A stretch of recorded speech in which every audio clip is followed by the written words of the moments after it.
Hey, what's up, fellas? Beautiful day here. It's the 15th. It's about 12:30. The wind's a little stiff. It's a little bit over 10 miles an hour. Beautiful blue skies. Everything's just kind of sashaying around. But I have what I consider an interesting story. One of the friends, you know what? That's not true. One of the people I consider a decent associate stopped by, who is a hunter. He is one of those guys that has, if you go to his house, there's like a bighorn sheep's head, bear, all that kind of stuff, pelts, just all kinds of big game animals that he likes to go hunting for. And his last hunting trip was up in Northern California. I'm going to show you the back. There's the Franklin Mountains. And you know what? I promise you, I clean the pool out, but the Japanese cherry tree keeps dumping, and the wind keeps dumping things in there. So I'm on my purpose. I'm just not getting anywhere. So here I'm going to sit down and tell you his story. And I did not know this, and if it makes me kind of dumb, that I don't know some of the things that are going on. Evidently, more than an average amount of people go missing in the park systems. And I found out probably 30 minutes ago that there's this thing called 411.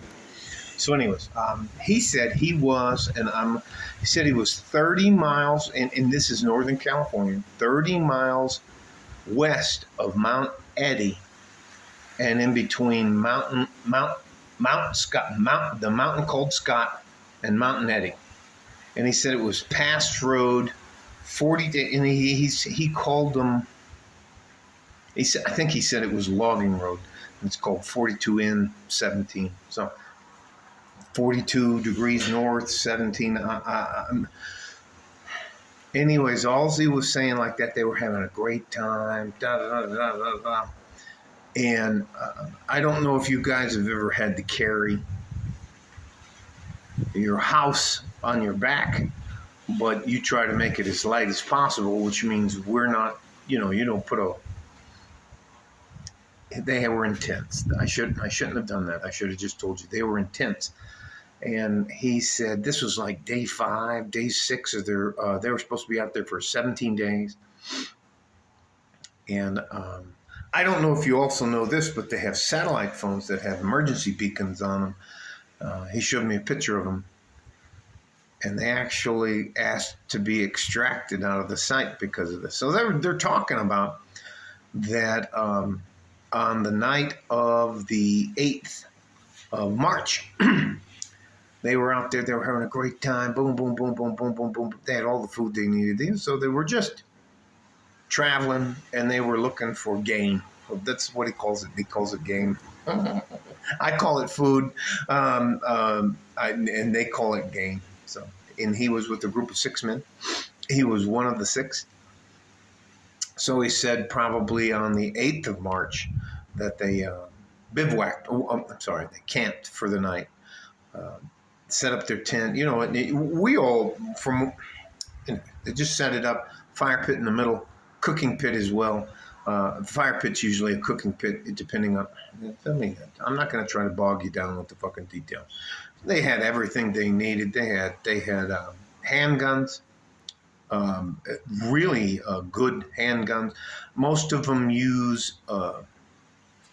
It doesn't fucking matter. I'm sorry. I'm getting off into the weeds. I'm kind of a guy that likes the weapons, likes to know what they were using.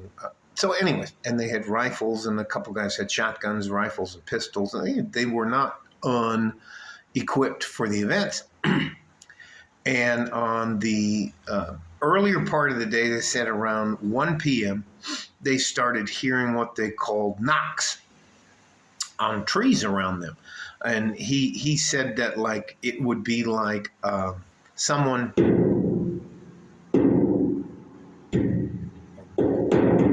just beating on the trees, beating on the trees with another stick, which echoed a little bit. And I was like, man, get the fuck out of here. Anyway, so all that. And then at the end, when they woke up on March 9th, some of their gear that you can keep your gear in your tent, but sometimes you get a little bit lazy and you leave stuff out, and a lot of stuff was just missing.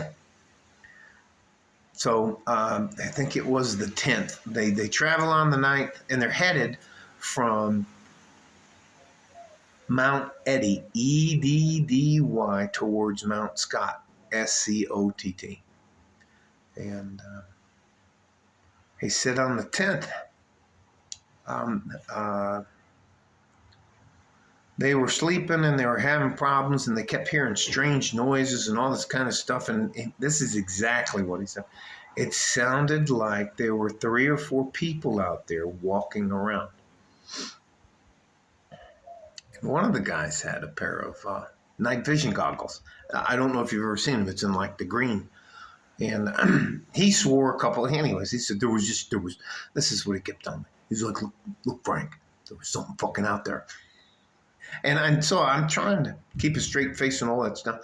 And then he said on the night of the 10th, some things, and then he said plural things, started throwing rocks, and he said they were as big, some of them were as big as a basketball, and some of them were like the size of a cantaloupe or cantaloupe.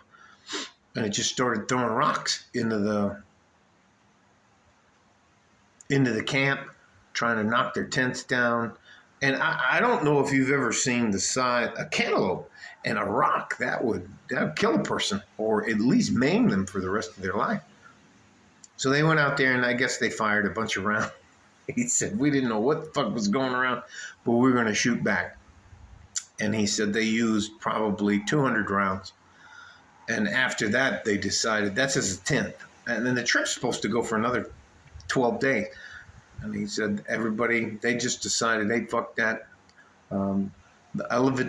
Evidently, if you call for helicopter support, you have to pay for the trip out there and the trip back if it turns out to be nothing.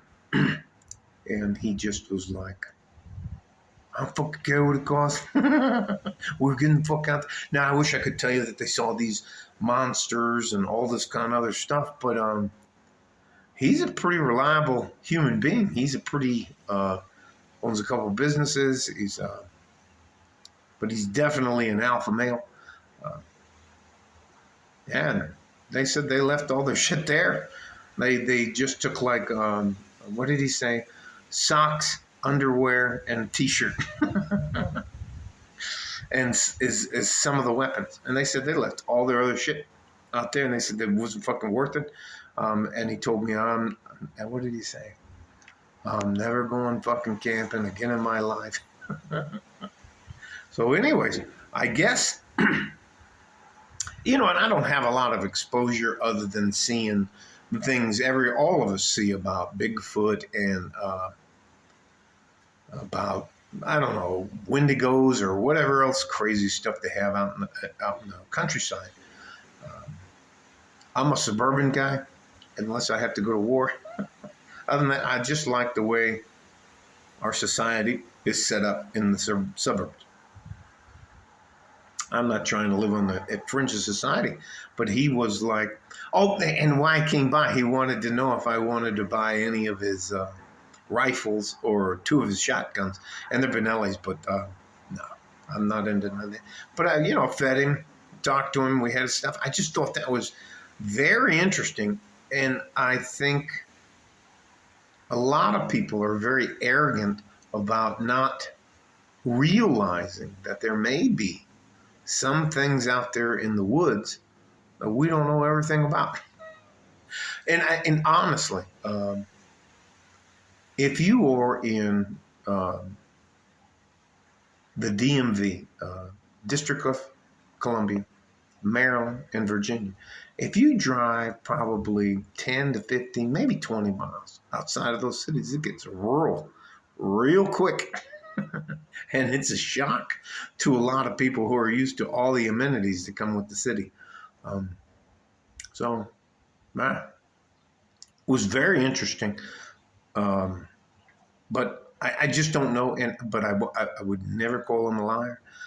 Um, I think even though we are so arrogant as people that we think that we know everything and there's nothing to be discovered, I will tell you this: we know more about the moon and the stars than we know about the deepest parts of our ocean. So maybe, but I just thought it was a very interesting story. Um, hope it didn't bore you. It's off topic, but it was very interesting for me. All right, stay safe and healthy. Take care of each other if you can, and if you can't, take care of yourself. And if you know, listen, I'm a city guy. I don't have any stories like that. If any of you've had a story like that, if you don't mind, would you let me know so I can take a look at it? I'm not trying to debunk it or anything. Um, I don't, other than being in the military and being deployed, I was deployed with tanks and machine guns and flamethrowers and artillery and medical. It's just like you deployed a city that lived in tents. I don't think I've spent more than 3 days ranger training. They required you. Back when I went through, they had 5 phases. They had and it doesn't fucking matter about me. But no. Stay safe and healthy. Take care of each other if you can. And if you can't, take care of yourself. Like a fart in a G string. West Texas, El Paso. I'm out of here. Bye-bye.